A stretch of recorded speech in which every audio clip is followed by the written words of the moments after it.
Bueno, las plantas y los hongos han batallado desde hace mucho, usando métodos químicos extremadamente agresivos para contrarrestar al otro, teniendo un claro ganador. Yo soy Mario Kirmin, las bibliografías están en la descripción, suscríbete, dale like si te gusta y comenta tus dudas, y sin más, bienvenido. El humano es oportunista. Hemos aprovechado cualquier sustancia para mejorar la calidad y cantidad de comida, en parte controlando las plagas en los cultivos. ¿Qué pasa si te digo que las plantas utilizan esas sustancias para pelear contra los honguitos? No me digas. Bueno, no te digo. No, ya en serio, hay hongos buenos con las plantas. Que los cuida, les ponen suéter cuando hace frío, se preocupa por ellos.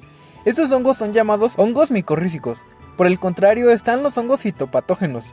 Hongos que son dañinos, que destruyen a las plantas, las contaminan y acaban con ellas. Este tipo de hongos han puesto al límite a las plantas, que aunque sepan artes marciales, no pueden golpear a los hongos.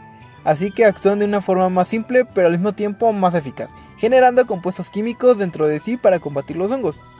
En vista de las propiedades de ciertas especies, en el siglo XX se usó el tabaco, el crisantemo y la retenona como fungicida y plaguicida, pues algunas de las propiedades sirven contra ciertas especies.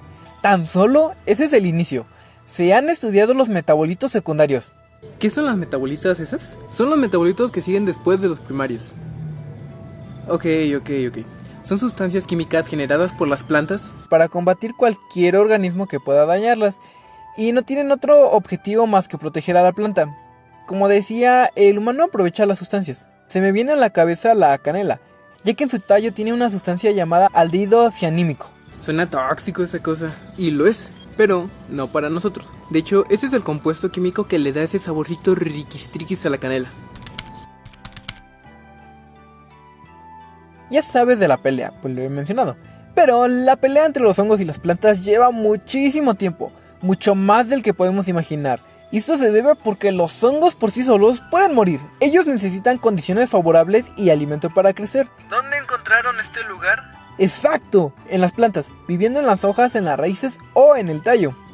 Bueno, el tiempo exacto del inicio de la batalla se remonta aproximadamente hace 400.000 millones de años atrás, cuando los hongos fitopatógenos se hicieron presentes. Incluso, nos parecería imposible que esta batalla no se haya ganado ya por alguno de ellos.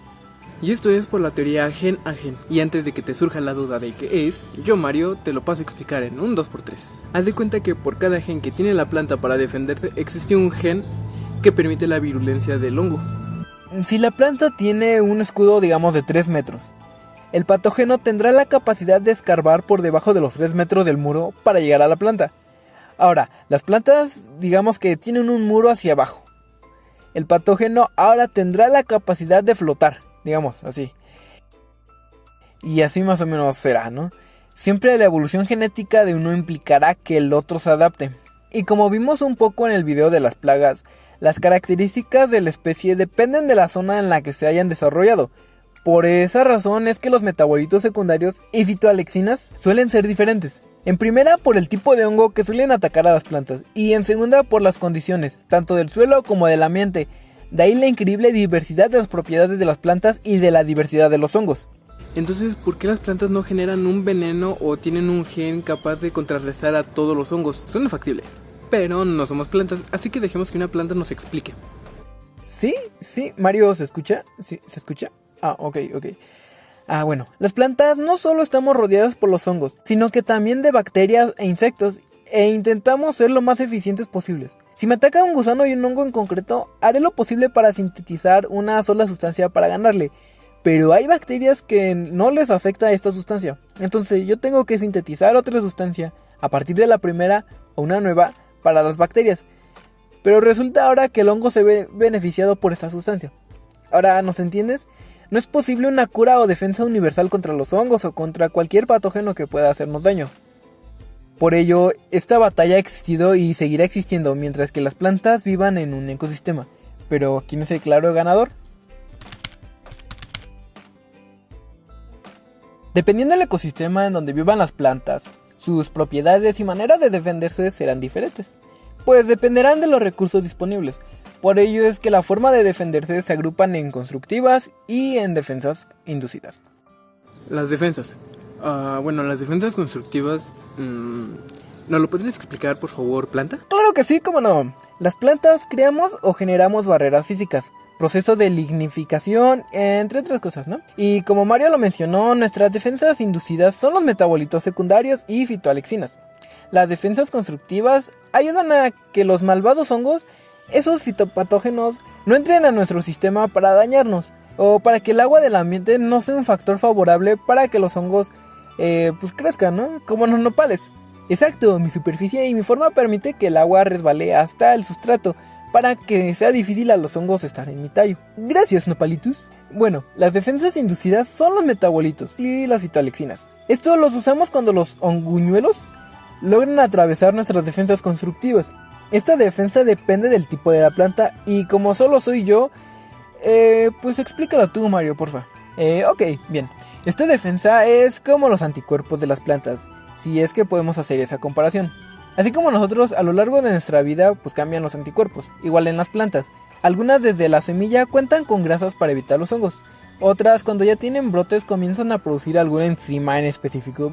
Y cuando son adultas producen otro tipo de enzimas y dejan de producir la anterior, o bueno, hay una diversidad muy grande. Una planta tiene la capacidad de generar enzimas, activar enzimas y variar la concentración de las enzimas dependiendo del patógeno. Y no, si pensabas que los patógenos eran un pato de otra persona, no es así. Bueno, las plantas realizan procesos químicos, como la hidrólisis enzimática o reacciones bioquímicas para sintetizar los metabolitos y las fitoalexinas. La concentración de los metabolitos también varía con la temporada, incluso en el momento del día, dependiendo de la especie. Hacen esto por la resistencia de los hongos. Incluso por esta resistencia, las plantas llegan a mezclar las sustancias químicas y llegan a utilizar estas mezclas en vez de utilizar una sola mezcla.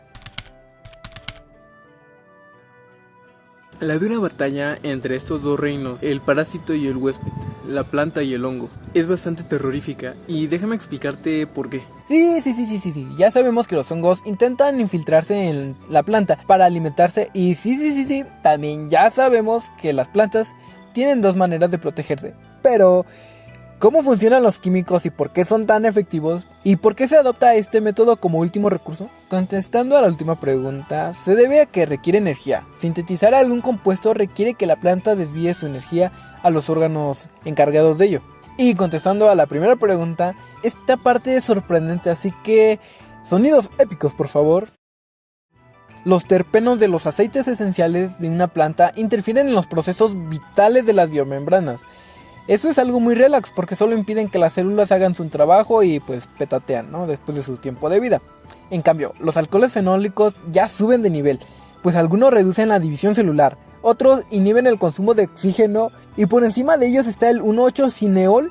Ese compuesto es el extremo agresivo porque a las mitocondrias les impide realizar la respiración y no solo eso, les impide la síntesis de ADN. Pero subamos de nivel aún más.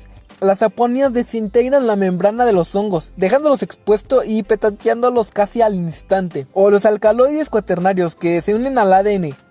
¿Saben lo peligroso que es eso?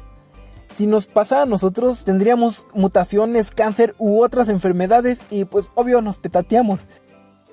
En el último nivel y lo más cruel que puedo considerar yo, incluye todos los efectos anteriores, e incluso unos poquitos más. De esto se encargan las proteínas y los péptidos. Si fuera un hongo, no me quisiera encontrar con estos últimos. ¡Cuánta destrucción! Esta batalla, pues bueno, no es un juego, es intensa, es muy dura. Pues así como se protegen las plantas con estas sustancias, los hongos también se ponen al tú por tú con las plantas. Y aunque sepamos algunos de los efectos de las sustancias de las plantas y de los hongos, hay otros que todavía no sabemos por simplemente no nos interesan tanto. Pero si estos efectos ya son negativos para uno o para el otro, no me quiero imaginar las otras propiedades destructivas que han de tener entre ellos. ¿Te imaginas algún efecto que pueda causar las plantas en los hongos o los hongos en las plantas? Te invito a ver estos otros videos. Y bueno, sin más, yo me despido.